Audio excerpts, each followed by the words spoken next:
right ahead, Mike.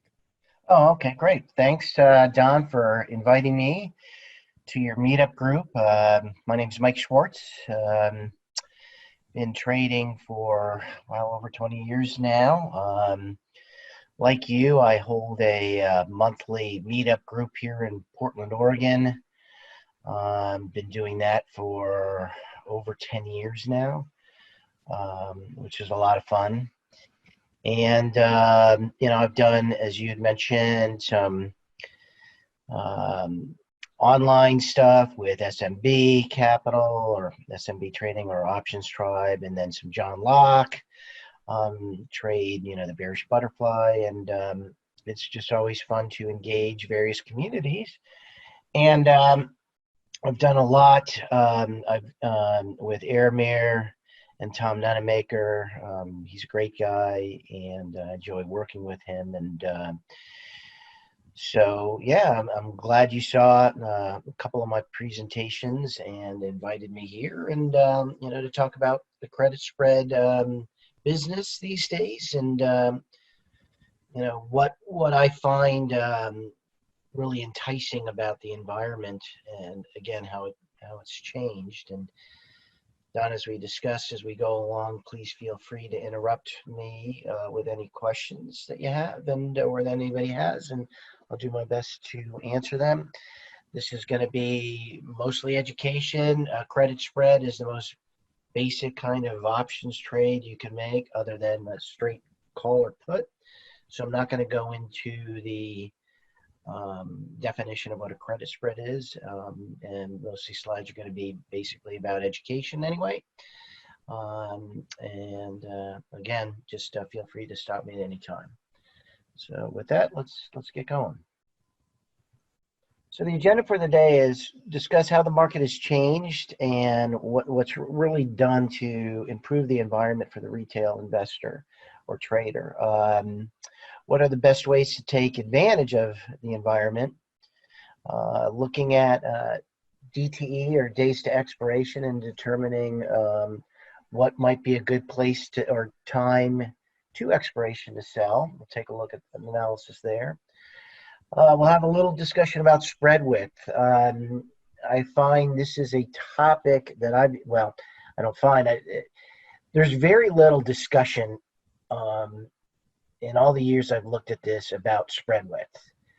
And I've done a lot of detailed analysis and come up with my own conclusions. It doesn't mean they work for everybody, but hopefully you'll find that interesting as to how I decide what kind of spread width to use for my credit spreads and the reasons behind it. And again, we don't necessarily have to agree on everything, but at least you'll have some basis of how I've determined what's a good spread width to trade when doing credit spreads.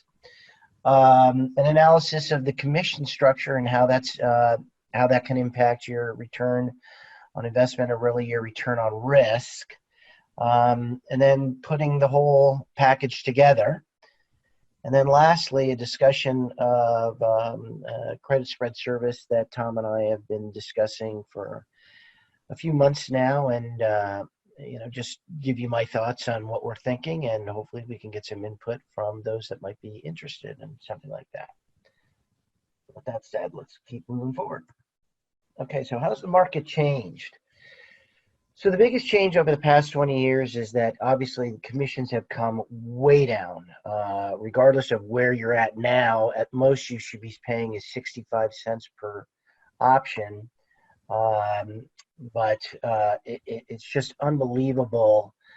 And that started with the guys at not Tasty Trades, it's Sosnoff, but at Thinkorswim. And then obviously, then we got to the folks like Robinhood that really disrupted the entire industry. And then subsequently, everybody decided to respond to, I guess, the millennials that have all been signing up for Robinhood. And, basically zeroed commissions for everything with the exception of options, and brought them down to 65. And we'll go through a little bit more about that.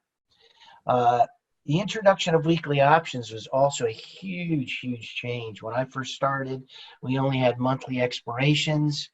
but now we have weekly expirations, which obviously allows us to trade more frequently with fewer days to expiration, rinse and repeat. So that's a huge benefit as well. We have introduced, or the CBOE has introduced, smaller spread widths. So there are many, many stocks that now have single strike widths as well as 50-cent widths, which allows a small trader to invest with as little as $50. And then many stocks also, or many options, stock options trade with penny increments instead of 5-cent increments. So you add all these up, and it's really made the environment for the small retail trader much more appealing.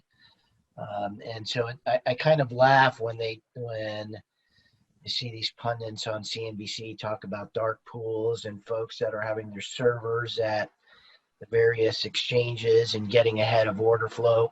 Couldn't care less. Doesn't impact me at all.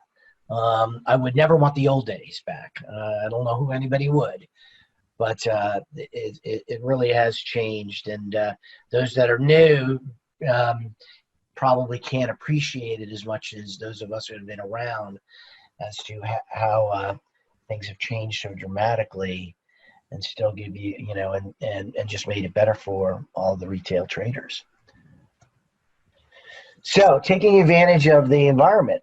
So with the low commissions, as I said, as well as small spread widths, basically somebody with as little as $50 could start trading credit spreads.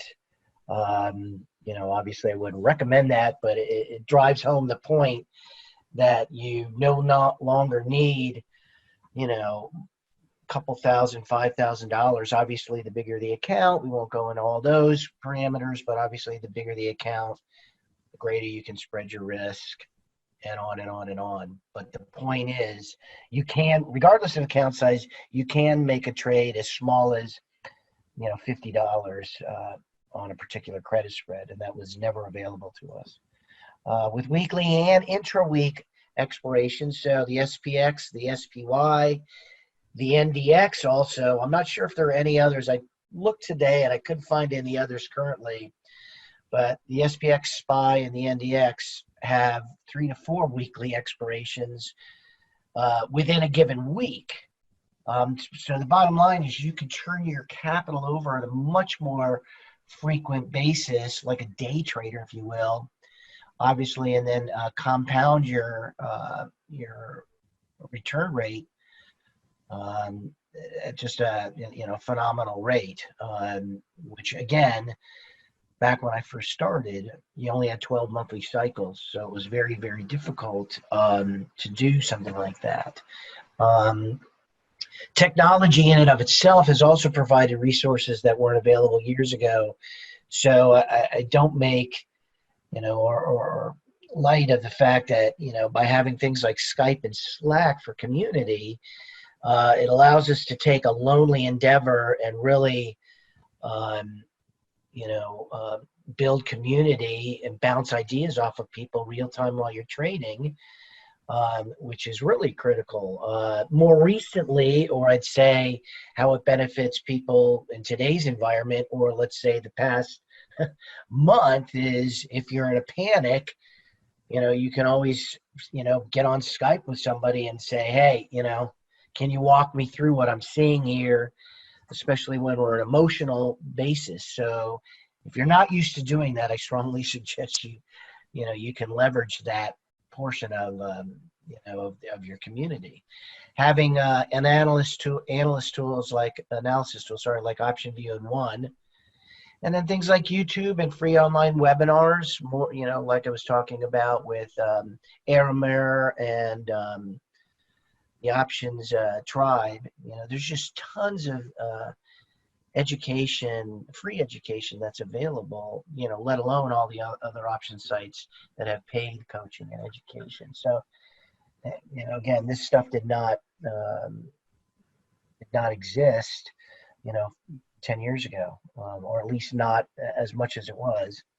So the bottom line is it's a much better environment and much more inclusive for the smaller trader. However, obviously, those that have larger accounts also get the benefits of all of these. It's just broadened the marketplace and brings a lot more people that want to trade, but have limited funds to get started. So I think it's phenomenal if they know how to navigate and what path to take, if you will. So let's start with looking at days to expiration. One of the things that I find people don't understand is you have so much information right in front of you, and I have, again, very rarely, or if ever, hear anybody really understand how you can use an option chain to understand what is going on or what could go on. We're used to using the analysis tab in TOS for most of us, but the reality is you can glean so much information from the option chain. Unfortunately, there isn't any software. I used to talk to Len Yates, the developer and founder of OptionView, and try to work with him to incorporate some of the ideas that I'm talking about now, show you. And I've talked to many, many programmers to try to get somebody interested in helping me develop something more of a standalone product that will still hook into Thinkorswim, something a little bit more elegant than Excel. If there's anybody on who wants to talk to me or reach out to me after this, you'll see just one of my tools, but you'll get the point. But again, if you can look at a current option chain and actually see, with all the variables of today being exactly the same, you can see what decay actually looks like, not theoretically, but actually looks like based on pricing. So let's see if I can share my TOS, and then I'll share an Excel spreadsheet. So just make sure I'm sharing the right thing.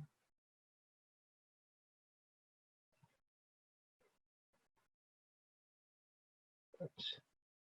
Okay, can you see my TOS? Hello? Yeah, your screen resolution is really high, so everything on the screen's really small. All right, why don't I do this? I'm going to stop sharing it and move to a different screen and see if that works. Okay. Go back to share.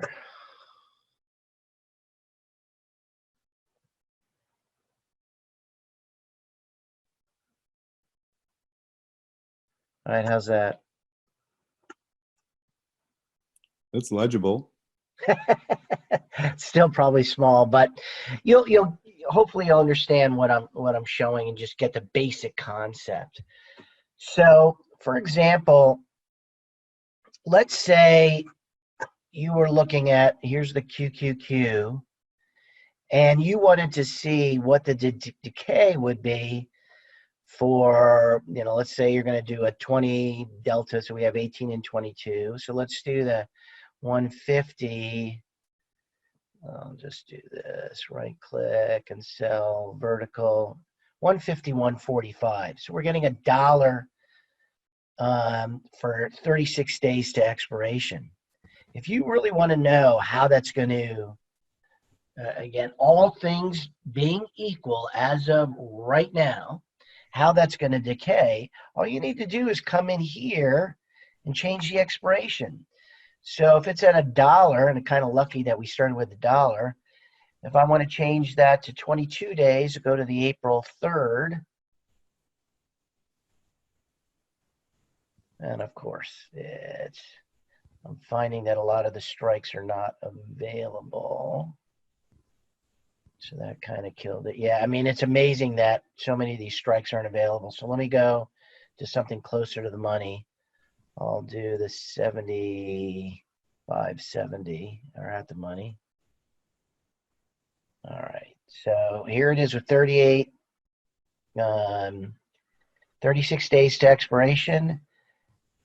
And then if we go to 28 days, so we are seeing some after, that's not, there we go. And if you go to 22 days, 174. If you then go to 15 days, still showing 174 for some reason. But the point is, and it's probably because it's after, after hours, we're not getting a lot of the changes. We'll go to the 8 days, 178. So I don't know why it's showing that, but let me show you a spreadsheet. But basically, all the data is already there, is my point. And all you have to do during the day is if you change the expiration, you'll see how that, in theory, the only thing I've changed is days to expiration. But the price of the underlying hasn't changed. Volatility hasn't changed. None of that has changed, just DTE. So, again, everything being equal, you can actually see the decay. So let me bring up a spreadsheet, the simple spreadsheet that I did.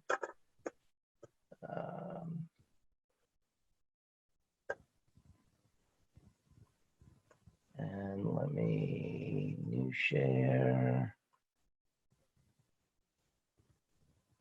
Okay, can you see this? That looks good. You might make it a little bit large, zoom it in. Yep, I'll zoom it in. Yep. Okay. So what I did is I looked at, come on, there we go. Come on, there we go. All right. Here's the days to expiration. I took 3 stocks. These were the spreads I looked at. And this shows you that here was the credit I was looking at the time when I did this and how it decays. And then down here, so down here, this shows you that the 28-day, so a week has passed, and basically it still has 97%, 95 to 97% of the entire value of the option. So buying the 36 or selling the 36 versus the 28 clearly isn't worth it. If you go down to 15, we're in the 80%, 80 to 85%. And then even going down to the 8 days with a week left, you still have, in most cases, and I find this is low, and it's probably, again, just weird aftermarket when I did this, but it's usually well above, it's in the 60% or higher with a week left. But if you're looking at pure days, it's 22% of the days versus 36, yet you're getting, a much higher percentage of the theta left in the credit spread. So for me, it seems very, very obvious where I want to be selling, because this is actually what's going on. It's not a theoretical, one of those sloping curves that we always see, or it's not using TOS or any other software to model it. This is what the market's telling me that particular exact spread is worth with 36 days, 28 days, 15 days, 8 days. And unfortunately, I didn't get a 3-dayer or a 2-dayer. But and the reason I did it is because a lot of the strikes are not available because the market has crashed so quickly that, believe it or not, a lot of these strikes aren't available in this expiration. It's crazy, but that's the market that we're in. So does this make sense? I mean, this point paints a clear picture. And what I was asking Len Yates to do is to create, since we have this data, why not show, hey, I'm thinking of selling the 70-65 vertical, put vertical on Roku. Let me model, let me see a decay graph based on real prices right now. And I don't know about you guys, I think it's a great piece of information. Nobody has it. A quick question. Yeah. First of all, Andrew was asking how, he said this might not hold up for futures because the underlying is different. But the other question, so maybe you could comment on So I that. haven't tried it with, to be honest, I have not tried it with futures, but I am sure, again, since this is I mean, I do have this automated in Excel for the Russell, but other than that, it's just a manual process, And the other question I had is, do they have any tool in Option View that allows you to see, that allows to project? Is the problem the lack of a projection of a vertical spread, or is it or is it you have to focus on one expiry at a time? So I would say it's number one, there's no elegant way of really showing it, so I've built a spreadsheet that shows me how many, what percentage this is moving, so what's 7 days. So what's the real percentage of days expiring between this and this? What's the percentage change here? I've done calculations with straight theta, in other words, straight line theta. So 167. So for example, I'd do something like this, divided by 36. Let's try that again. Sorry, equals that divided by 36. Why is that not working?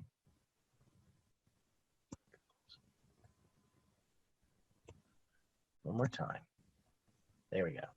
All right, so that's 4 cents a day.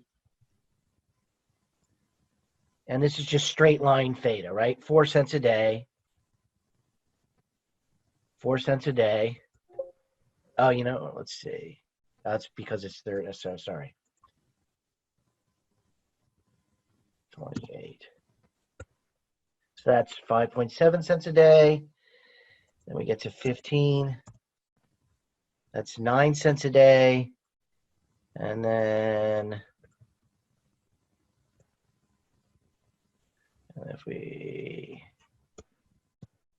so that's 14 cents a day. So regardless of curves, and all the Black-Scholes model, this is kind of stuff that interests me, because even if you're doing butterflies, like, I do the John Locke bearish butterfly, and there's no magic to 56 days to expiration, which he promotes. There's no magic thing in the ether that says 56 days is a magic number. But the point is if you have data like this, if I'm looking at a particular butterfly that's 20 points below the market, if I had any data like this, and I had this graphed out in an Excel spreadsheet as well, I could see that, hey, maybe the first 3 expirations, there's no decay. So why am I doing 56 when I can go to maybe 40 days to expiration and still get a better bang for the buck? So circling back to your question, first of all, there's no software that shows decay like this or in a graphic format. The best you can see is analysis that'll show you T0 lines that shift based on how many days to expiration there are. But then you're going through one at a, well, that's not true. You could put multiple lines on a graph. But to me, it's a different visual, and it doesn't show you things like this. It doesn't show you that, wow, I'm just getting 5 cents for a full week of sitting there. Why would anybody want to do that? It makes no sense. So there are like I said, there's no tools out there anywhere that do what I'm showing you. And personally, I believe there's some value. And then when I show you what I do for looking at spread width, I think hopefully you'll come to the same conclusion that I do, that some tools like that are very valuable. So. And is this automated, or do you manually? I do have, so for this presentation, this was all manual, but I do have some models that I have automated, yes. There are things that you have to, manually enter like the expiration dates, and that's pretty much about it. But if you could put in the expiry dates, it'll graph everything. I should have done an example of one, because when you see it in graphical format, it's pretty amazing. No, that is. Tom Clark asked. Can I ask a question? Sure. I'm just trying to make sense here. So, like, just if you can explain it to me, how did you come that the number I in the cell I-14, 167? Oh, that's just the price of the spread from Thinkorswim. So it's a difference between the call, 36 days from now is April 17. So is the difference between the Roku call for 70 and 65? It's the put spread. Okay. Okay, thank Okay, you. makes sense. I'm sorry, I mangled your name. Abby. Question in the chat. Tom Clark said, I think you can do this in TOS using product depth, selecting theta versus expiration. Huh. Well, I'll have to take a look at that. Okay, fair I'm gonna enough. write that Jeff down. P says, would this work for a long calendar? It should work for anything if decay is, the part that Sure. you want to measure, but there's no reason why it shouldn't, right? I mean, a calendar 36 days out at the same exact strike will look like this price at 20 days out, 28 days out, all things staying equal. Okay, and you said you haven't tried it on futures, so. I have not tried it on futures. I'm sure there are some possible differences, like you said, because if the options are focused on a different future contract, expiration future contract, I'm sure there's some nuances there, but, I'm sure you can figure out a way of doing it. All right. I mean, does that make sense to folks? Yeah, it's a key thing, isn't it? I mean, how much money are you actually earning from theta? So anyway, so obviously for me, the conclusion here is this points to, shorter decays or shorter time is much better, efficient use when you're selling, for sure. So, all right, so let's get back to the presentation. And share and get rid of this. All right, so you see the slide again? Yeah. Hey, Mike, I think I'm trying to formulate a question around that idea and around, they decay with the square root of time. I think that's an established understanding, and that's why we see the behavior that you showed. But one thing kind of stuck out to me. You said, oh, well, clearly this isn't worth it. And I think what might be worth something to different people is, of course, going to be different. But well, let's take your idea to an almost silly, hyperbolic conclusion and say, well, why don't we all just sell one day to expiration credit spreads and ride off into the sunset with all of our theta gains? Yeah. So there's got to be some. I think what you're asking is context. It's always context. Is that a fair statement? Yeah, I think so. I think there's really kind of two parts to my question. That's why I'm having a hard time formulating it. One, certainly context. Two, there's things like you didn't mention anything about implied volatility, skew. You didn't mention anything about earnings or anything like that, which when you're looking at it on individual stocks might be a thing. So yeah, certainly there's a little bit more in there. Yeah, so you're right. I mean, and those are great questions. So let's dive into a couple of them and see if I can wrap my head around all of them, or as many as I can. So first, let's talk about context. I'm just trying this. I am, for this particular example, I'm just trying to understand not a theoretical decay curve. I'm trying to understand what does it really look like. And again, basically no other things than all things being equal. If I just want to sell credit spreads, get a good bang for the buck, and maybe get some other benefits of the week that I choose or whatever, where does it draw me? So in that example, you're right. If it was just one day, that would say it's one day. But then you have to, again, put it into a couple of different contexts. So number one, like I said, so there are reasons you want to go farther out in time to give the trade time to work out, for example. Number two is obviously, or maybe not obviously, the closer to expiration, the more exposed you are to gamma or price movement of the underlying.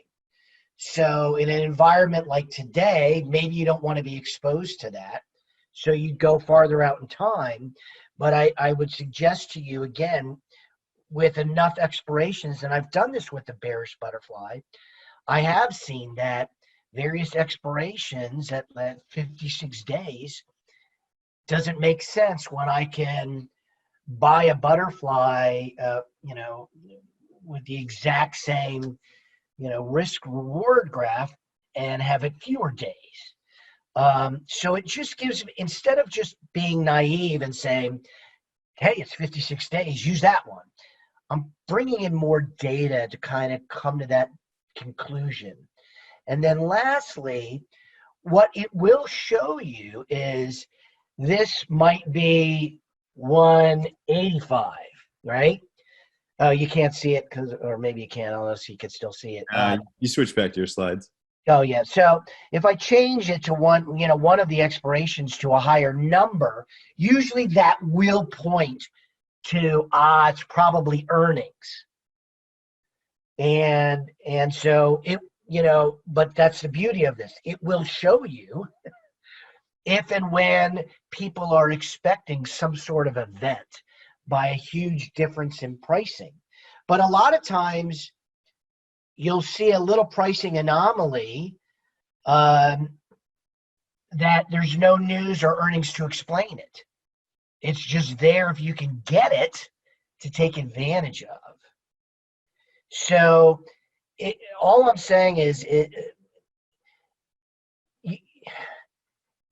any tool you have needs to be this is just one data point that isn't offered, or I found that this is something I've always thought about and had to build it myself that nobody has. And I have found that this allows me, beyond theoretical, to really see what's happening with decay.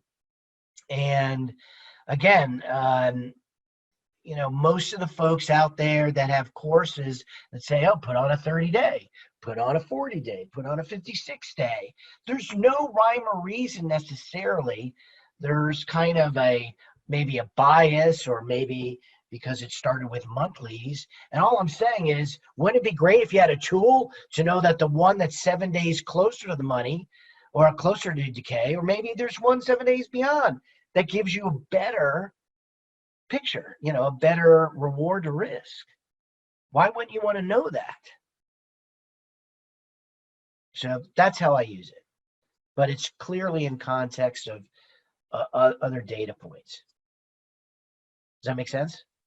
Oh yeah, man. Yeah, totally. I'm writing an optimizer, right, to find exactly like these kinds of trades in Excel. So I know what you mean, and it seems like you're doing kind of a little bit of optimization there yourself.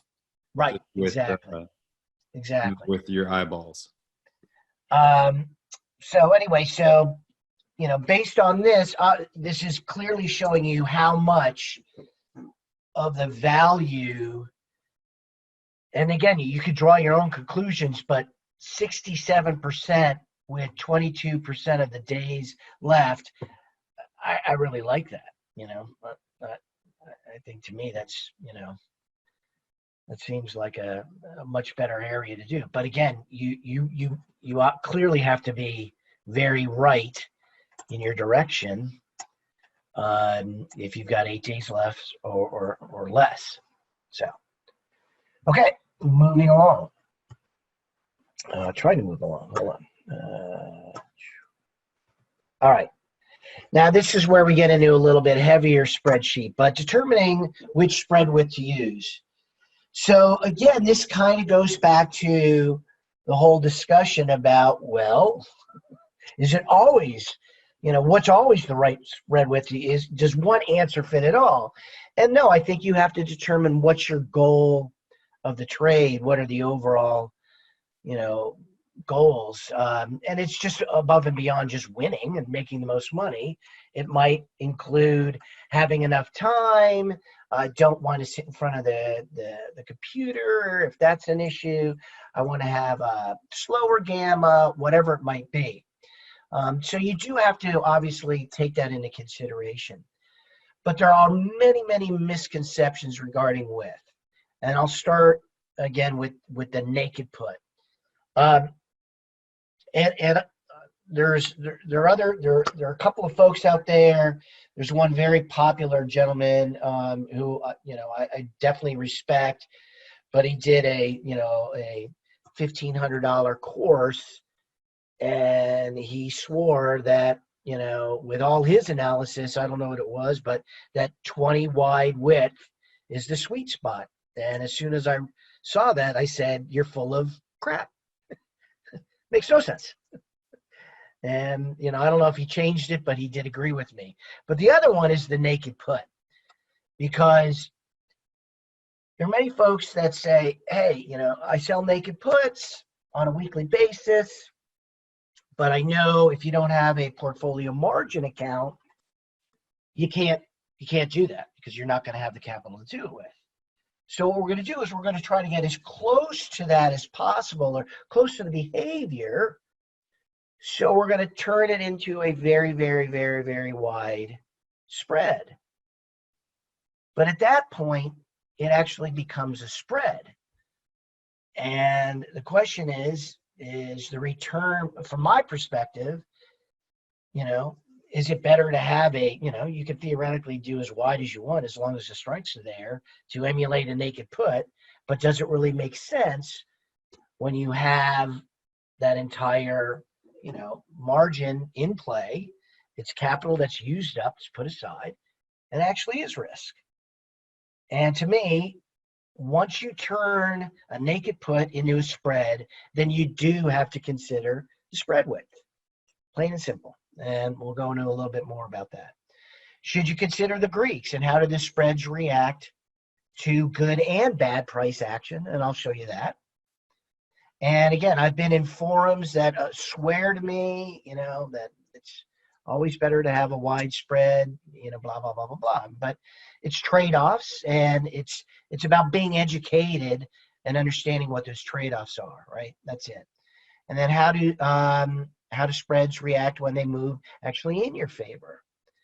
And then, but if the goal is pure ROI, or return on risk, I have found that the shorter the spread, they provide the best ROI. So a simple example of that would be, if I did a 5 wide spread where I'm getting $1, and I'm going to compare that to a 10 wide spread. Well, in the 10 wide spread, I'd hope to get $2. So, I do twice as many fives to equal the 10. And the reality is you don't. If you're getting $1 on the 5 wide, you're typically getting maybe 180 or 190 or something less than twice. And that is clearly due to skew. But let me show you a model that I built. So let me bring that up. Oops. Sorry, getting ahead of myself.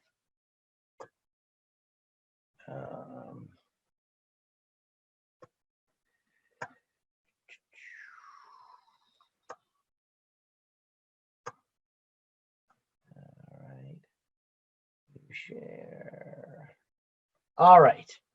Can you see this window? Nope. Oh, I didn't hit share. Sorry. All right. Now. Looks good. All right. Let's, come on. All right. So there's a lot of information here. Let's see if I can tell you what's going on. So this is this underlying symbol. So this is pulling directly from TOS. Here's where it's currently trading. This is the expiration that I want to focus in on, whether it's a put or call. What's my starting strike that I'm looking at, and what's the width of the spreads that I'm looking at, or starting with. The strikes. Like if it was a dollar wide, I can do dollar wides and then go from there. And then what's my commission? So if we take commissions out of this for a second, this is basically what it's showing you. So with it trading at 174, if I'm starting with the 170 strike and go straight across here, it's 5 wide. So that's the difference between the 170 and the 165. I'm getting 162 in credit for an ROI, or return on risk, of 32%. Does that make sense? Yep. Okay. So this is showing if I did have a commission, this is with one commission. If I have to exit, which means I'm going to pay a second commission, I'll assume I'm spending 5 cents for the spread. This is what that impact would be with the commission and that 5 cents. This is showing you the 10 wide spread, so the 170 versus the 160. So you can see with zero commissions, we go from 32% to 29%. And if I go to 25 wide, we now drop down to 27%. So all things, again, being equal, if it was me, I would rather do, multiples of this, 5 of these versus 1 of those, and bring in more credit for the spread that I'm doing, if that makes sense.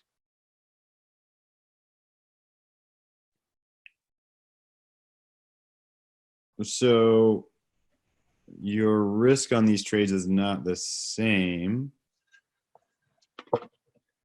It's whatever the credit is, right?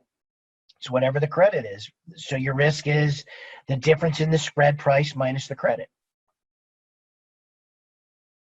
Right? So if it's 10 wide, I'm bringing in 298. That means I've got $7 worth of risk. It's 30%. 25 wide is 545 divided by 25. Should be 22%. Yeah, I'm just tying this back to what you said earlier with, clearly 162 times 2 is more than 298. So if you're position sizing this, which I imagine you would. Right. Right. So absolutely. So take 2 times 298 plus 162 and compare that to your 545. But that's what the ROI, I mean, if you do it as a percentage, it nets that all out. It's just return on risk, right? For sure. So, and then what you could do, so then let's ask the question, okay, but I think those spreads are going to act differently. Meaning that if it gets attacked, how are they going to react? And if it goes in my favor, how's it going to react? Does that make sense? So this number right here indicates that if I originally sold this spread at 150 short and it went to, almost at the money, I did the 170. This spread, basically 162 divided by 65, means I'm going to be down to about 250%. right? That's going to explode from 65 to 162. If I do a 10 wide, that one's going to go from $1 to almost $3. So that one's going to act worse. It's going to be down 270%. And if I do a 25 wide, that's going to act the worst. I'm going to go up 300%, over 300% loss. If we go, that, in other words, if we go 20 points against the trade, does that make sense? Can I get a hell yeah? Yeah, sure. Hell yeah. Now, but if the trade goes in my favor, in other words, prices move away from the spread, well, this one, and again, what's great is all of this is in toss. All of this you can find by looking at the, your options chain. But if it goes in my favor, though, this one would only make up 60% of the credit. This one would make 63% of the credit. And this would make 68% of the credit.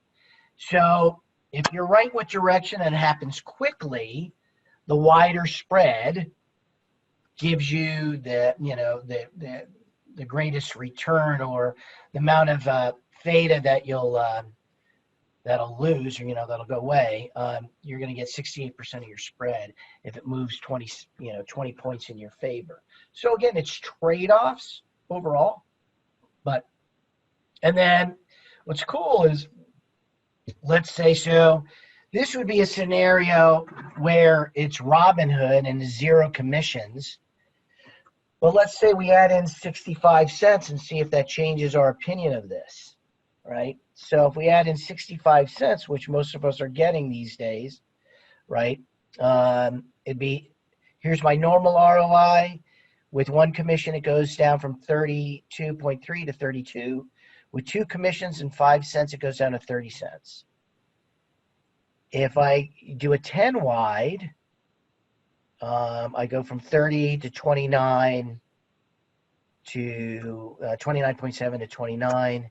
In this case, I go from 22 to 27, probably because it's so wide, to barely any change in that. So in this particular case with the QQQ, it still says that a 5 wide, where this really makes a difference is when you do 1 wides. And you can put anything in here, 50 cents, but the bottom line is this is showing you in this particular example that, it still holds that a 5 wide is fine to get you the best ROI, regardless of the commission structure. And again, I would just love it if there was any tool out there at all that would show us this type of analysis. And the reality is there's nothing out there. John is working on one. Who is? Who was talking to us just a minute ago is working on one. Yeah. I don't know if I would call it in the same vein as what you're doing, Mike. But just that the optimizer, the goal is clearly to find given a set of constraints, what is the trade that matches those constraints that gives you the maximum return? Gotcha. Well, yeah, maybe we could connect and discuss what you're building, and I can show you more of the models that I've built, and see if there's, some advantage of incorporating some of the tools as well. If you feel that there's some value there, don't know, but. Yeah, we'll connect offline. Sounds good. Yeah, great. Okay. So, again, from my perspective, everything I've done, and unfortunately, right now this is hooked into toss, and I looked at a number of examples for dollar-wide spreads, and literally due to the impact of the market, I've never seen this ever before, but there are no strikes. Many of the stocks that I looked at, they don't have the strikes below the market because we were so far above where we are right now. Just tells you how dramatic this slide has been, unfortunately. But anyway, let's go back and share and get back on with the presentation. All right, can you see my slides again? Yep. Okay, cool. All right.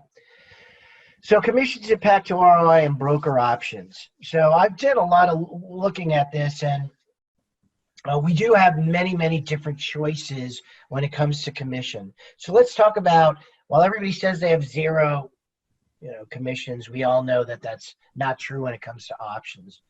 So there's Robinhood right now is really the only current choice for small accounts, and you'll see why.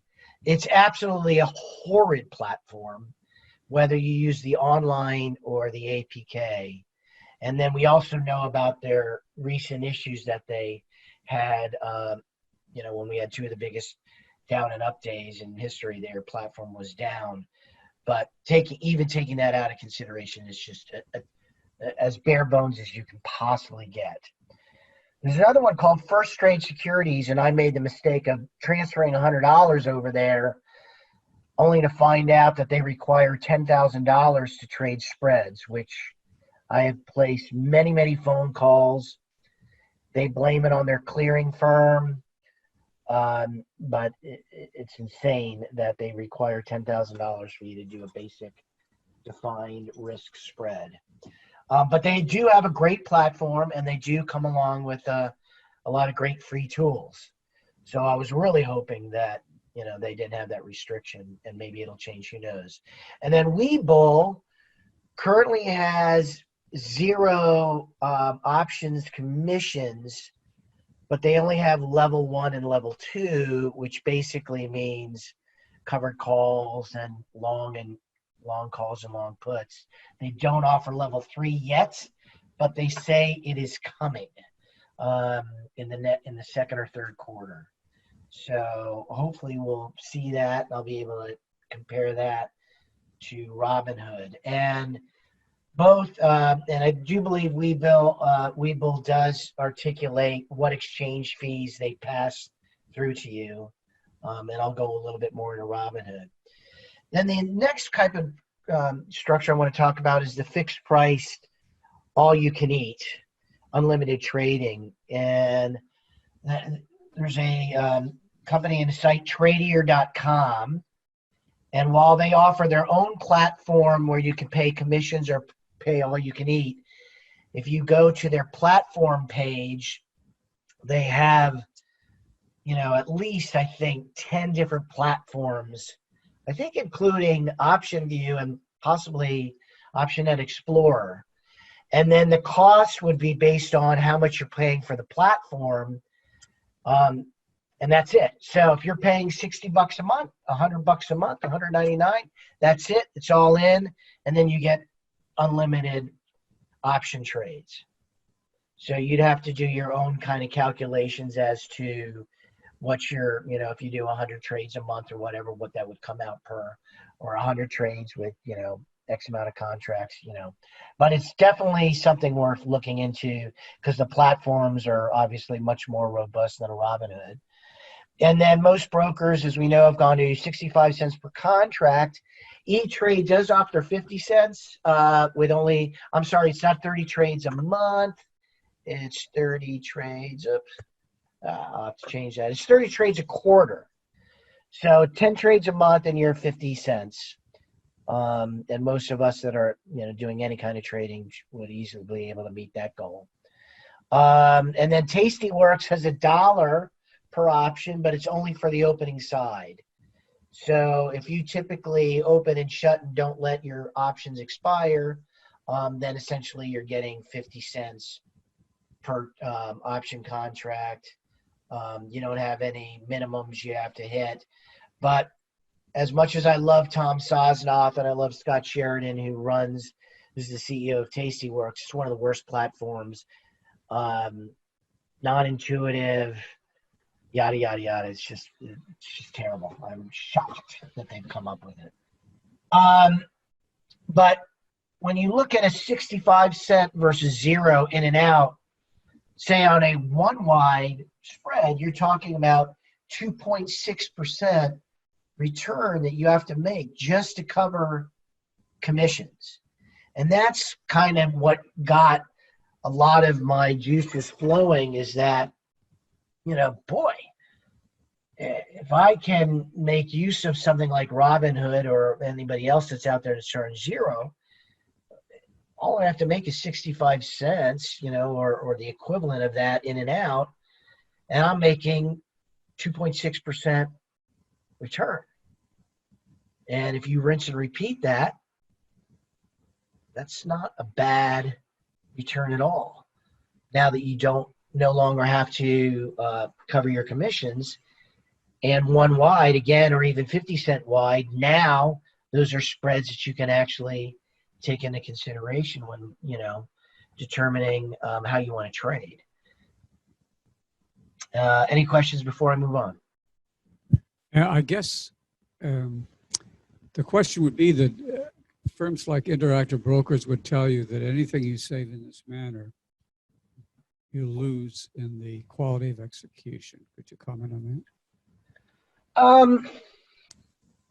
So Robinhood was fined a large sum of money, and I believe a couple of other firms were, for giving preferential routing to orders to the brokers that were giving them rebates. Right. So they got their hands slapped, and they are not allowed to do that. I would suggest to you that, well, number one, have I, had Toss and Robinhood next to each other and hit send order at the exact same time to see if one got filled quicker, better, faster, cheaper? I have not done that. But I would also suggest to you that for most of us retail traders, if you're putting in the price you want, right, you're either going to get it or you're not. And if I don't, it's not the end of the world. If I do, I'm in the trade just like I wanted to. Interactive Brokers claims they give price improvement in many cases. In other words, that they will give you a better trade where possible than your limit order. Yeah, and again, that's the only real way that I'm aware of to, have I gotten price improvement with Toss? Yes. Definitely never gotten it at Robinhood, but I'm just doing onesie twosies for sure. The only way to really determine if that's true is if, again, have two platforms side by side, hit enter at the exact same time, and see if you do get price improvement. It's great to say, hard to prove in theory, and in the end of the day, they'd have to improve the average fill by, and I didn't look at IB's commissions. I know they're very good, but they also pass along the fees as well. But what they're saying is they're going to improve it by at least 2.6% every time. Otherwise, it's not worth it, right? Because I got to cover commissions with the price improvement. So I would suggest, highly debatable whether or not it's a real advantage or not. But exactly, it's great, hard to prove one way or the other, right? And as long as I know I got it at my price, I'm happy. That's kind of, I'm when it comes to stuff like that, I'm as simple as it comes. I'm as simple as it comes, and it's too hard for me to prove that out. So, I'm not going to worry about it. All right. Any other questions? Cool. We're moving right along. All right. So putting it all together, you have to choose. Obviously, you have to choose. Decide how you're going to choose your credit spreads, and as we know, you could talk years and years about various methods of doing that. So I won't go down that path. Leave that for another day. Trading structures like flies and condors also on a very short time frame.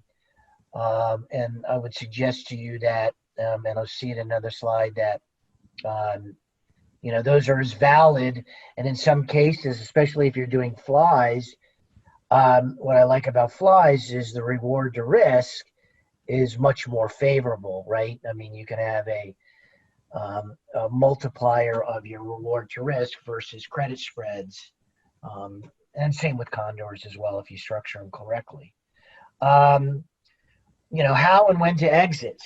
If I put on something for 8 cents, am I trying to get all of it? Or am I trying to get 2 pennies, 3 pennies, and then get the heck out? And again, I would suggest to you that with a zero commission structure, and I'm not,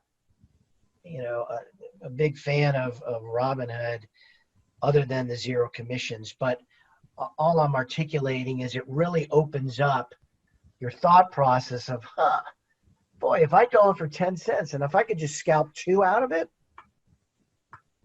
that could be a decent return.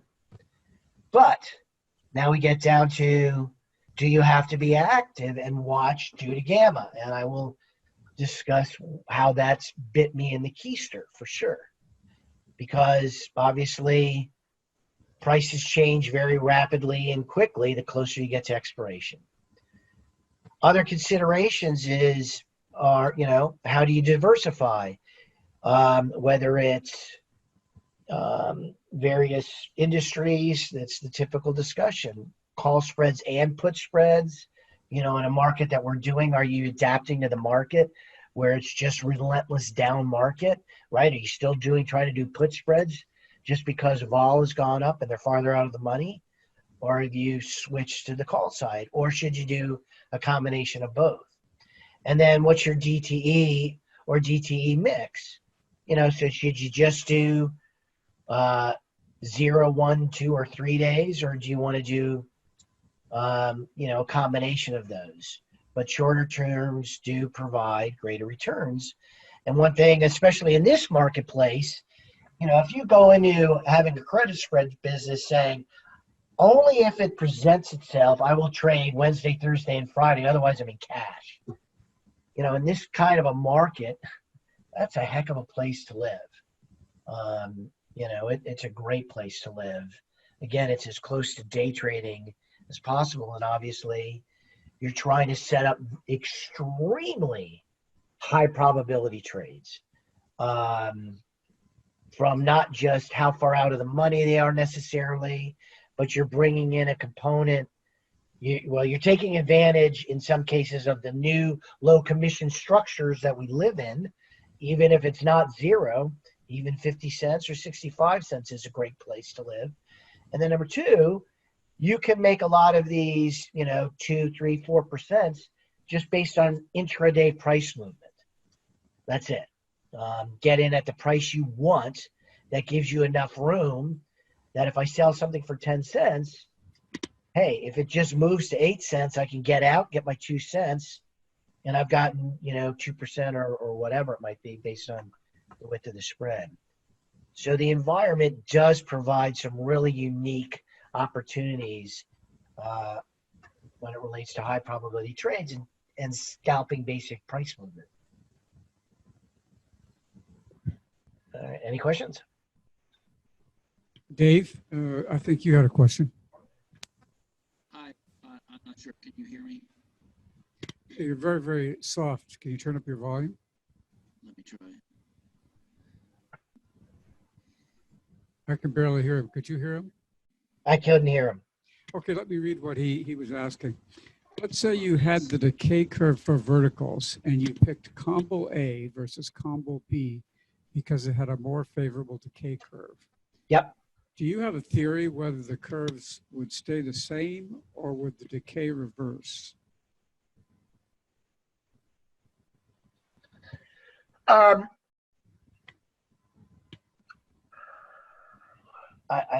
trying to, all right, so he's comparing,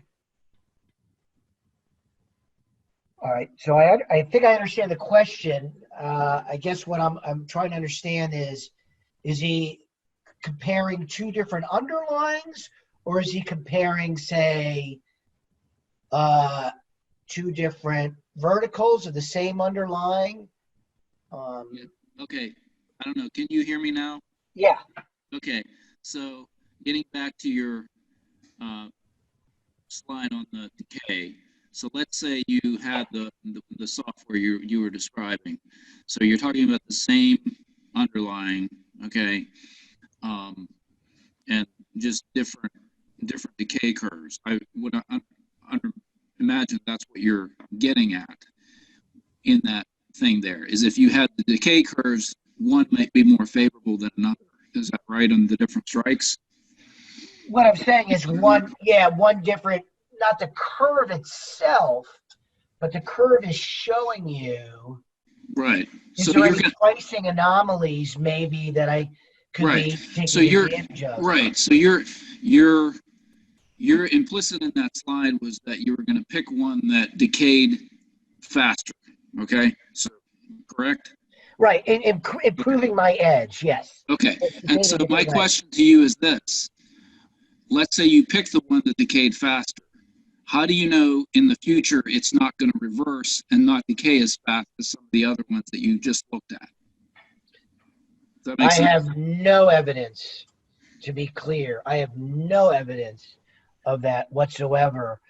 The assumption is that the market does the best job it can to eliminate anomalies. But if they do exist and you have the ability to hunt them out, then you can increase your edge, if you will. But I have no direct evidence that something, I mean, the reality is that if something is priced incorrectly, when I look at all the curve for that same exact vertical across that spectrum, all I'm looking at is a higher price. So reverting would only mean that I'm taking it would drop in price if I'm selling it in that example, and I benefit of it. So that's what I'm saying, is that kind of saying it a different way, I'm hoping it reverts to the mean. If I found something that can't be explained by earnings or news, and I'm getting, the price for say a 36-day expiration option is roughly the same as one that's 28 days, then something's wrong with one of those two options. Either the 36-day isn't priced, it's underpriced or overpriced. Sorry, can't think of it right now. Or the 28-day is priced incorrectly. And if I'm able to sell it and it comes in line with what it should be, I'll make money on it. And that's where I'm trying to get an additional edge. So I'm not sure if that answers your question. Yeah, that's great. Thank you. Dave Foster, do you have, Mike, can you restate your question if so, or otherwise I can read it here, or your point? Dave Foster was saying, Dave, only looking at theta, they'd stay the same, but it depends what gamma and IV do after entry. But all right, so let's be clear. Number one, the only thing I've told you is that the beauty of doing it this way is everything stays exactly the same. Price, volatility, all of those Greeks are right now where they are, assuming no changes. And, oh, by the way, if the 28-day is priced higher, let's say, than the 36-day, and there's no news that would explain it, what does that mean? It means IV is higher. That's the only explanation. IV is higher, right? So you can go into the Greeks to try to dissect which one of those Greeks is causing that. But again, I'm a really simple person. And if it ain't news, if there's no news out there, Can anybody explain to me what Greek would compel me not to trade 7 days less or 14 days less if I'm getting the same bang for the buck as the other one? What Greek would stop me from doing that?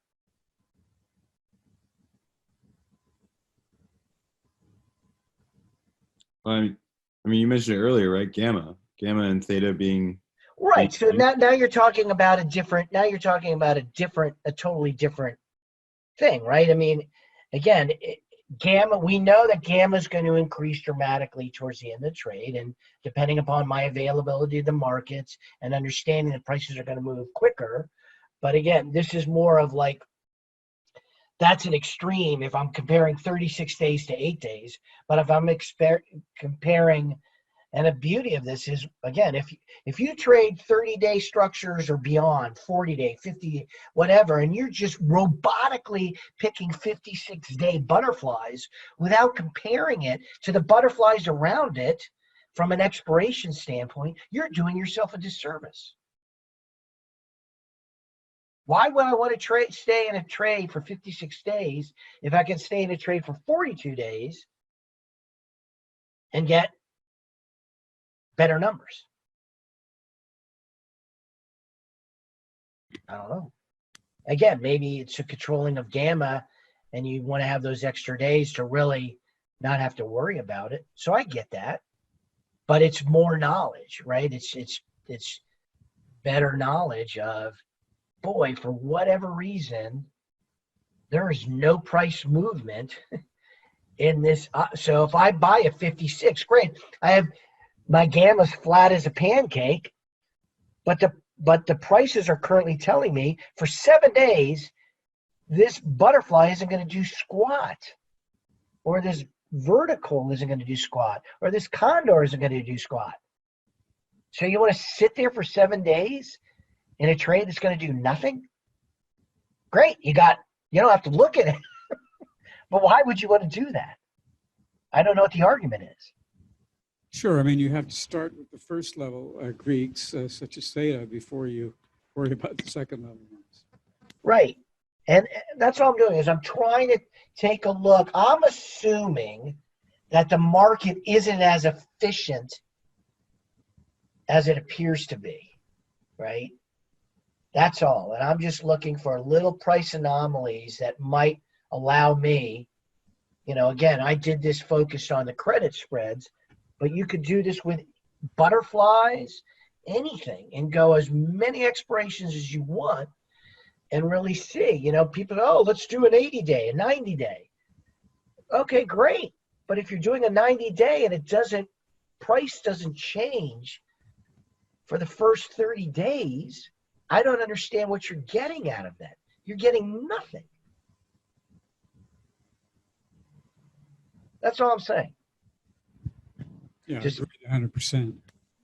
Just arm yourself with more data and really decide, instead of being robotic to 90 days, 90 days, 70 days, 70 days, look out there and you might find there's some pricing anomalies. And if you can grab them, grab them.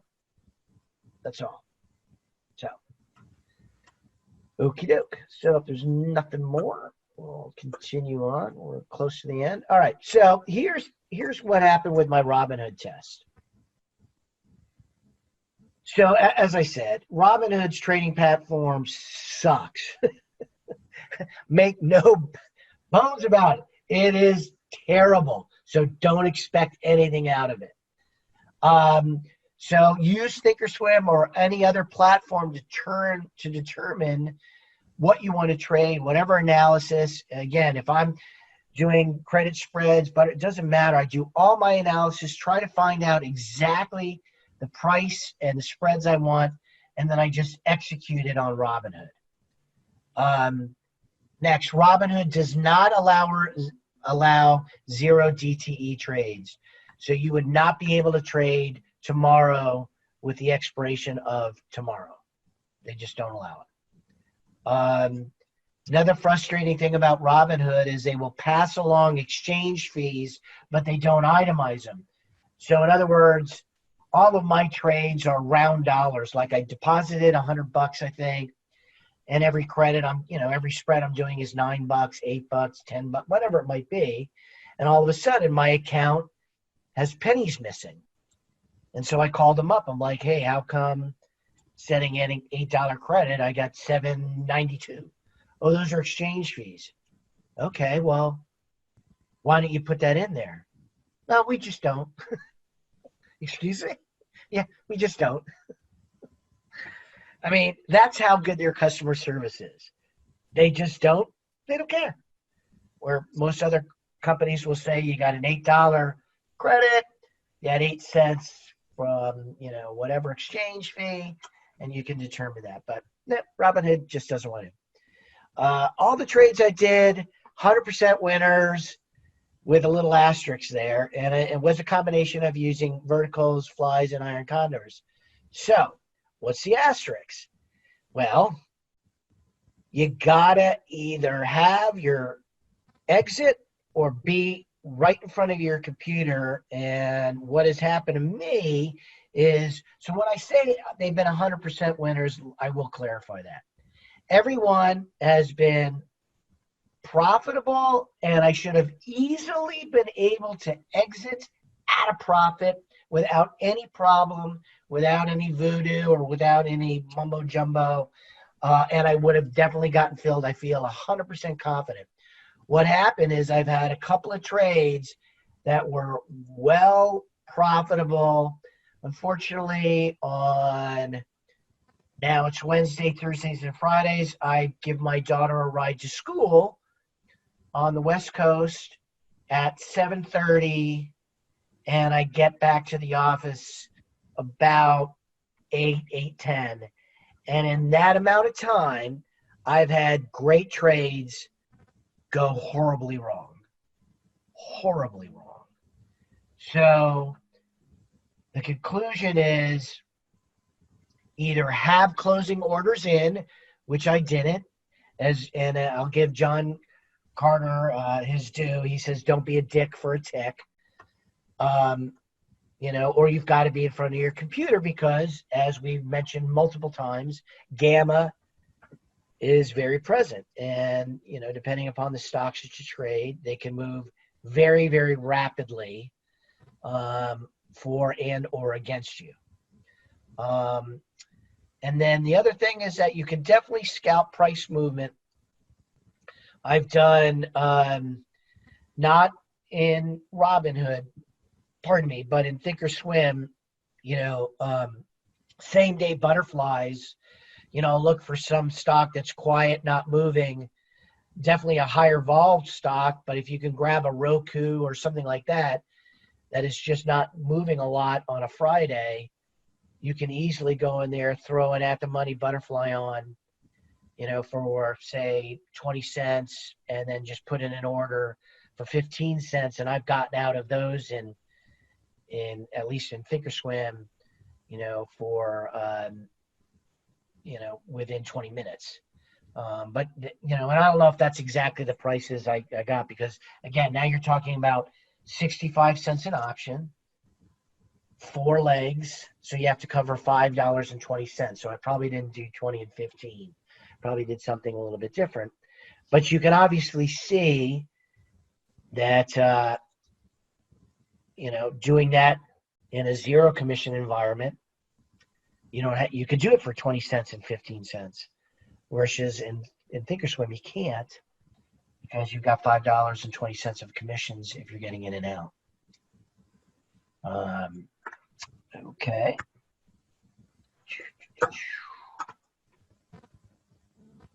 All right, so before I do this, talk about the credit spread stuff, I do want to show you, again, credit spreads are just credit spreads. There's nothing fancy about them.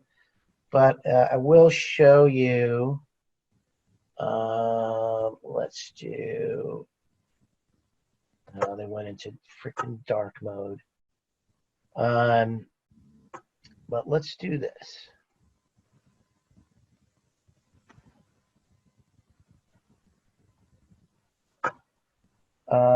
Okay, can you see my Robinhood? Yep. Okay. Like I said, this is the worst platform known to man. It went into dark mode because it's after hours.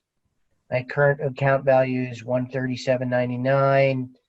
I am short this Roku 7574 for, well, it's currently 16 cents. I think I sold it for 15 cents. So assuming it expires worthless, let's just do the math. 15 divided by 85, which is my risk, would be 18% in a day or 2 days, whatever, however you want to calculate it. Or I can, you know, again, try to get a small piece of that. So today I did try to, as soon as I got that filled, I had an order, I believe, to exit it at 10 cents, and it never got filled. If you wanted to place a trade, you have to click on your watch list, or you can search for it. You would do trade Roku options, and you can see there's no way to do, there's like no spreads. So that you would create a spread. You would do a put, sell. Let's say I wanted to sell the 70, click on that. And once you hit buy, it recenters itself. Of course, it's not doing it now for whatever reason. You would do that, and it would create a spread. So that's how you do spreads, but it's just a terrible, terrible application. I mean, none of this makes sense to me. There's no home screen, right? Free stocks. What the heck does that mean? You know, portfolio. This is just a watch list, and this is showing my you know, that's it. But you know, I started at $100. You can see there. This is, you know, some drawdown. I don't know if that was a Roku trade that went bad, but anyway, you know, and I'm up 40%. You know, whatever. And if we look at my account and history, yeah, you can see here's my spread. I sold for 15. So tomorrow I'll probably have to open, depending upon where Roku is. I'll probably again try to just get out for the $5. So you do $5 divided by 85, which is my risk in the trade. That's 6%. So that's probably what I'll do. Before that, last week I did a Zoom, which we're using right now. So sold it for 20, got out for $2. Here's one, $20. I let it. I got out at $8. Here I got assigned. Don't worry about assignment. Doesn't mean squat. You'll always be able to get out, or they'll get you, or they'll get you out. So, you know, I've got a $100 account. I got assigned $14,000 worth of stock. Didn't mean anything. Let's see. Here's one I did. 8, bought it back for 4. 11, bought it back for 2. So I mean, you can see I'm not going for home runs. I'm getting out before the market. You know, I don't want to leave it for the market to attack me.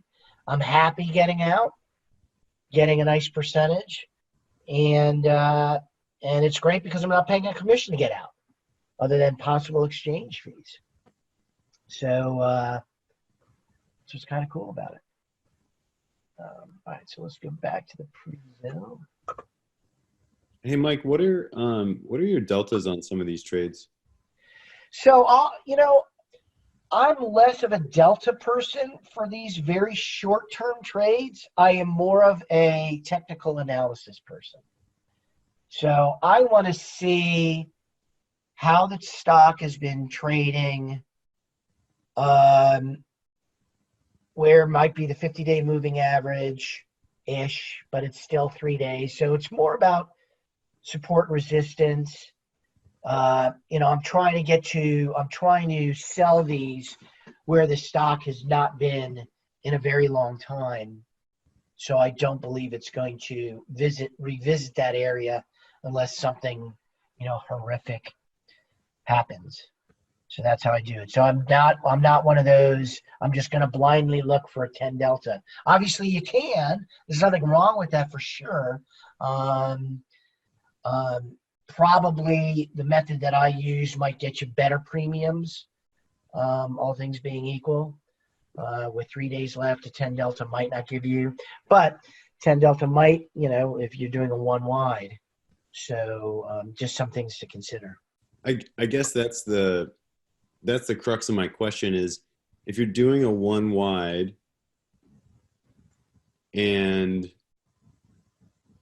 you're not staying in the trade for very long, what is the source of your return? It must be because your deltas were set up and the price moved either for or against you, right? So, yeah, I mean, regardless of the deltas, you're out of the money.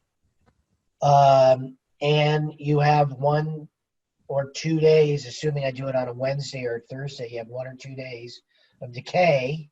And then not only that, you have intraday price movement, right? So if you're lucky to get price movement in your favor, you might be able to exit quickly just due to price movement. And or if you have to wait overnight like the Roku. So all things being equal, if Roku opens tomorrow where it closed, I should be able to get out due to decay, not price movement. So I'm trying to work both of those angles, if you will. Does that make sense? Right. So getting lucky with intraday price movement, when you go into one of these $1 width spreads, I'm just going to throw a number out there. If you sell the 22 delta and you buy the 18 delta, well, now you're negative 4 delta. So you're making $4 if the price drops $1. Right. Where I'm saying. Or you're losing if it dropped. Right. If you're, I got what you're saying. Right. Where like these examples in these trades, maybe I missed like what I thought the thesis was going to be around shorter option holdings than, some of these 56 day, and then you get out at, 20 days. And maybe I'm reading too much into your Robinhood test, but those Robinhood test trades were only like a day or two, right? Yeah, that's exactly what this is. This is selling weekly options, Wednesday or Thursday. And again, if you're not using Robinhood, you can do 0 DTEs. I want in, I want out, I want to scalp, I want to get my money, get a good 2, 3, 4, 5% return. I don't want to wait. I want to be out of the market as much as possible. I want to be in cash, but I want to generate a weekly income. That's the objective. So I should have probably stated that, or that's where I'm drawn to, right? That's where I'm drawn to. Does that mean, so let's take a step back. So does that mean that's the only thing I trade exclusively? No. Does that mean you might want to have a mix of stuff that gives you that weekly income, but is gamma intense, and then have a part of your portfolio that's less gamma risk, and takes advantage of what you were talking about, longer term expirations, but you do maybe 40 days and get out at 30 or some other gyration in there.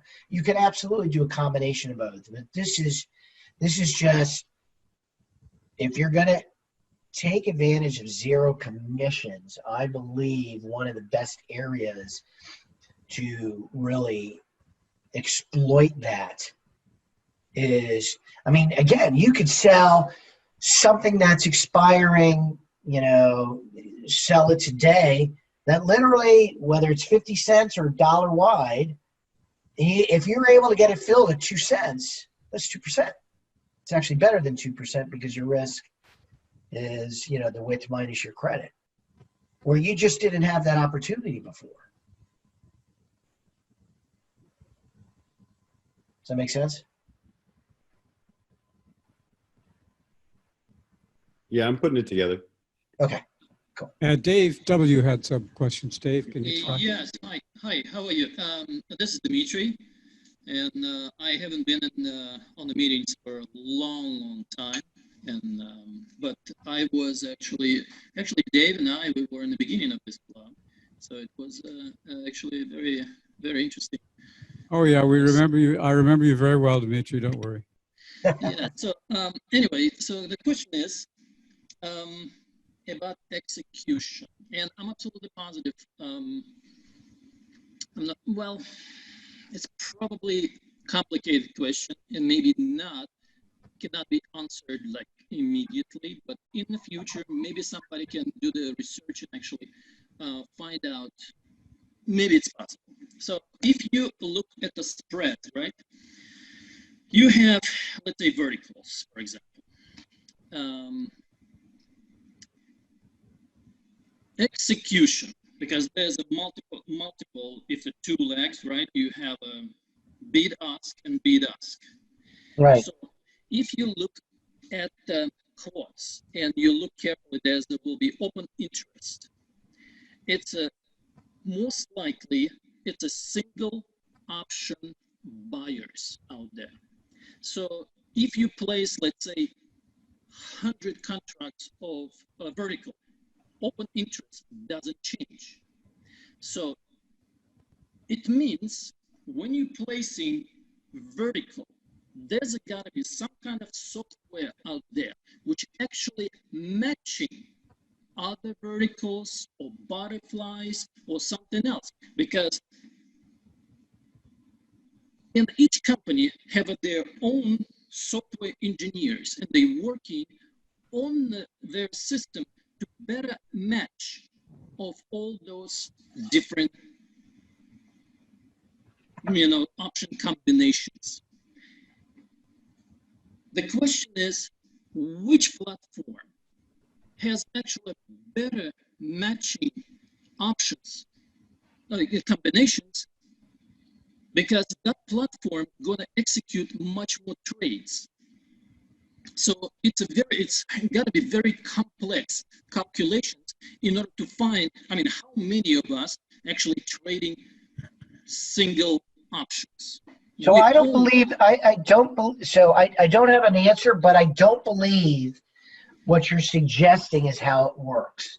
And I have had the same thought about how does it all work. But the bottom line is, if you decided to become a broker tomorrow, they're not going to say, well, you have to figure out how you're going to send, vertical spreads and how to delineate them based on what's out there. I believe that infrastructure is already in place. And when you send it out, the CBOE or whatever, it's happening. It's happening out in the, beyond the broker. It's not brokered, left up to the broker to figure out, I'm going to fill part of it with this butterfly. I'm going to fill part of it over here, part of it over there. I don't think each broker's left to do that. I think that's at the exchanges. But I could be wrong. Yeah, tomorrow we would like to try combos, two combos, and use a Thinkorswim and interactive broker. We're gonna increase incrementally each one, like by the penny. We're gonna try on a spice and see which one is gonna execute faster. Yeah, and clearly when we start, and part of the underlying discussion or presentation is understanding how the markets change to include a broader spectrum, meaning the smaller guy, right? When you start talking about trading hundreds of spreads, right, now you're talking about a much bigger player. And I do believe at that point in time, then you would want to consider it, okay, how does execution make a difference? How does my platform make a difference? how does my ability to contact support make a difference? Because if I'm trading that kind of magnitude, and if I have an issue or a question, I want to pick up a phone and get to somebody. So I do believe that your decision-making process on a brokerage firm definitely changes based on size as you get bigger and bigger and bigger, for sure. But that'll be a very interesting test anyway, Dimitri, and hopefully let us know either through Dave or yourself the results of your test. Okie dokie. Awesome. Thank you. Okay, who else has another question? Turn on your mic. Feel free to turn on your mic and just ask it. I guess there were a couple queued up. Let me see if I made notes here. Okay. Oh yeah, one person asked, is Tastyworks that bad? You know, it's just not intuitive. I mean, you know, you could test, you know, obviously test it out. It's just their analysis page is just totally different. And my guess, my only theory is that they had so many non-competes with TD that they had to make it look different. In addition to how they've been teaching regarding probabilities and things of that nature. But it really is one of the least intuitive you know, brokerage platforms out there, in my opinion. You know, I figured out how to use it, but it's just not the most intuitive. All right. Any other questions? All right. Well, let's finalize this stuff. So, Tom and I have been talking about maybe offering a service. We did have a presentation a couple of months ago, but I ended up doing a lot of traveling, which made it a little bit more difficult. So, but we have found that there's a high interest in something that generates kind of a weekly income approach and appeals to, again, somebody who has maybe a smaller account, as well as those that have a larger account as well. And we would look at credit spread ideas between 8 days, so like Friday trades as close to 2-day expirations.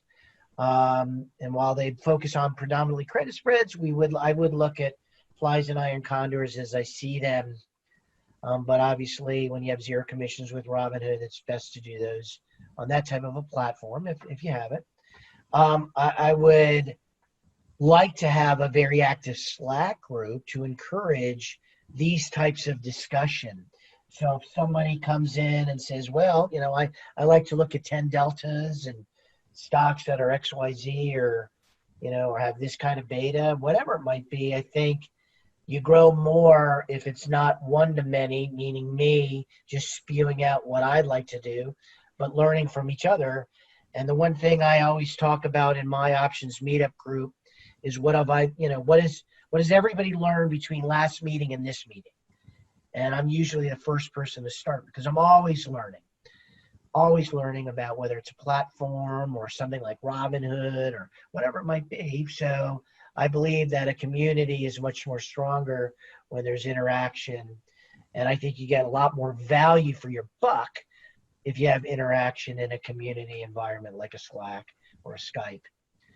The exit approach would be looking for gains of 2 to 4% on a per weekly basis based on your commission structure. Exiting positions that's a whole other discussion. And I'm open for what people want to hear, but at a very minimum or maximum rather, if your short strikes hit, you bail, period. No discussion. If a position is if a position is being attacked, for example, and you're close to your short strike and you have 1 or 2 days left, I'd always exit immediately to eliminate any kind of potential gap risk, period. These are such high probability trades. You should embrace your losses because your next trade is high probability will be a success. And take into consideration the market risk. For example, right now we know it's an extremely risky trading environment. Doesn't mean that there aren't opportunities there, but in an environment like this, I'm going to be a lot more picky. I'll probably trade a lot smaller than normal. And, you know, like with the Roku trade, I'm only going to trade a 1 day. I don't want to offer, you know, too much. I don't want to be in the market for more than a couple of days, because if anybody noticed today, watch the price action during the day, when the Fed came out and announced they were, as somebody said on CNBC, throwing a bazooka at the markets to deal with the credit markets, you know, the response was unbelievable, and then quickly returned around. But clearly the market's looking for some sort of response from the government, which means that we're either going to continue to sell off at 10% every day, 5 to 10%, or when we do get Congress to say something is done on a fiscal basis, you can be darn sure that the market's going to rip. And do you want to be selling credit spreads into an environment that might look like that? So you always have to take into consideration the market environment that you're in, and if risk is excessively high. I'm a big believer in sitting on the sidelines or trading very small. So lastly, so if you do have any interest in participating, there's my email. I'd love to hear from you, and I'd love to know what you're looking for. What would make the service good for you? You simply looking for trade ideas? Are you looking for maybe the Slack community? Would you like a once or twice a month webinar, like I know some of the folks on Air More Dear do? Trades based on commission structure. So, hey, if you're trading on Robinhood, here's a great trade. But if you're trading on something else with a commission structure, don't do it. You know, or maybe it's something I haven't thought of. But if you do have interest, I would prefer to go out of the gate with, why do you have interest? What's appealing to you? And what's the best way we can make this as engaging and informative a service that you'd like to see. I see Dave Foster has a question right off. Yeah. Oh, hang on a sec, I just lost it. Are you going to adjust positions in the service? So no, I'm a big believer. Well, all right, I say that as I think through it, and then I think about it. All right. In general, no. I'm a big believer, especially if the credit spread's binary. You know, this should be a binary thing. Let's keep it as simple as possible. They're high probability. And with that said, might I want to take a credit spread if it's not doing anything or slightly moving, but not giving me what I want? And I think there's benefit of turning it into an iron condor to make my ability to get the theta out of it quicker if I can, say, double the credit. I might do that, but in general, there's going to be like no rolling, any of that shit. You know, again, these are 3 days, 2 days, 1 day, extremely short, binary. If you're right, you're right. If you're wrong, take your lumps and move on.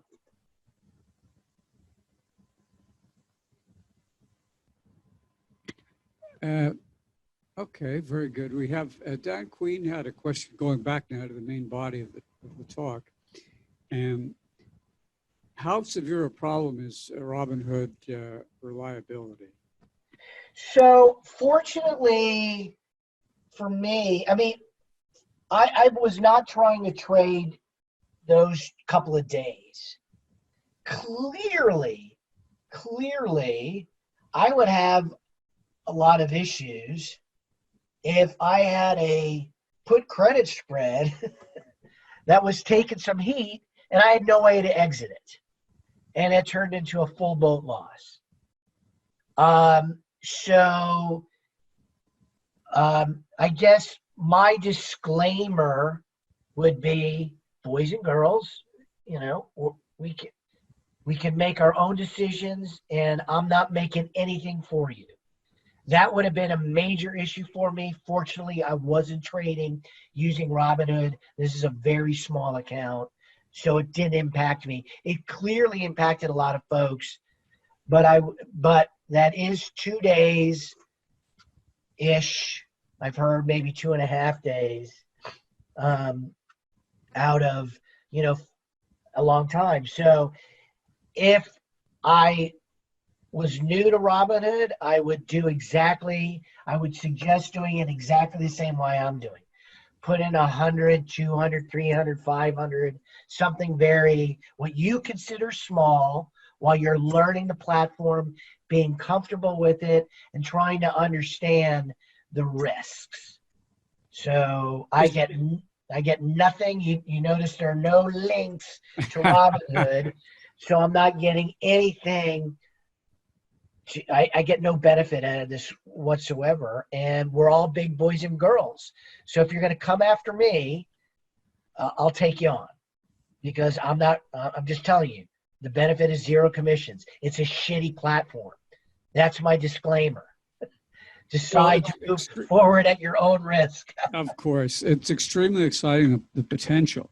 Right. And it's clear that, Mike, that your liability cannot exceed the size of your account.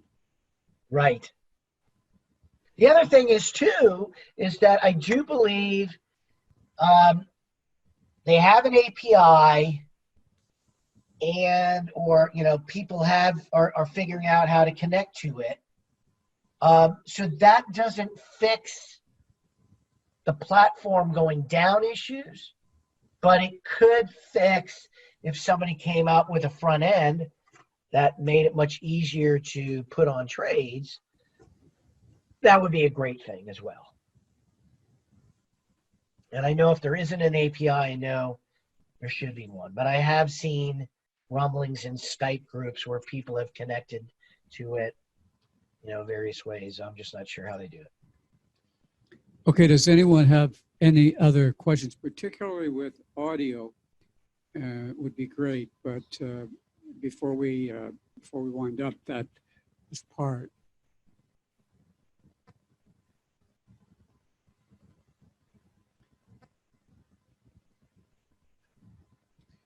Well, we'll leave it then, and thank you very much. Will we be able to have a copy of the slides, Mike?